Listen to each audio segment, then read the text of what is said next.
Kuasa hukum 4 orang terduga pelaku begal yang ditetapkan sebagai tersangka di Kabupaten Sanggau mengklarifikasi pemberitaan yang terjadi terhadap para kliennya. Menurutnya, aksi kejar-kejaran hingga penangkapan di pos pengamanan karena pelaku meminta pertanggungjawaban atas ganti rugi mobil yang ringsek akibat diserempet mobil truk. Terima kasih dari selaku kuasa hukum. Kuasa hukum 4 orang terduga pelaku begal di Kabupaten Sanggau, Cecilia Jurniati menjelaskan 4 orang yang sudah ditetapkan sebagai tersangka saat ini melakukan kejar-kejaran terhadap sopir truk. Niatnya ingin meminta ganti rugi kepada sopir truk karena truk tersebut diduga menyerempet mobil rental milik kliennya.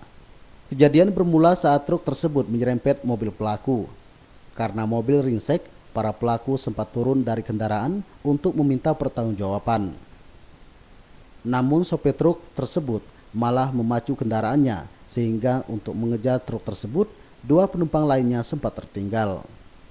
Aksi kejar-kejaran itu sampai ke pos pengamanan dan sopir truk singgah lalu melapor bahwa yang mengejarnya itu adalah pelaku begal. Belum sempat memberikan penjelasan, para terduga pelaku langsung diamankan oleh petugas.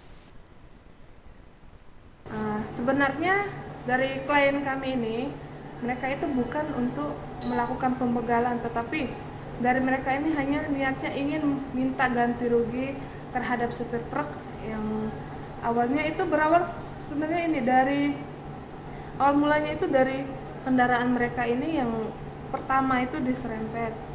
Karena berawal dari sinilah akhirnya mereka melakukan saling kejar-kejaran sampailah pemberhentian sebelum SPBU. Mereka menyetop truk itu tersebut sambil minta ganti rugi. Tetapi pada kenyataannya supir truk tersebut juga tidak mau berhenti, malah lanjut lagi sampai terjadi kedua bahwa terjadi peserempet kedua ini dari pintu mobil sebelah kirinya penyok. Sesampainya di pos polisi, karena emang mereka nih niatnya hanya ingin niat minta ganti rugi, kebetulan ada pos polisi, jadi mereka tuh aman lah seperti itu. Jadi berhentilah di pos polisi itu, seperti itu. Sementara itu, Kasat Reskrim Polres Sanggau AKP Tri Prastio menjelaskan saat ini 4 orang tersebut sudah ditetapkan sebagai tersangka dan proses hukumnya sedang dilakukan pemberkasan.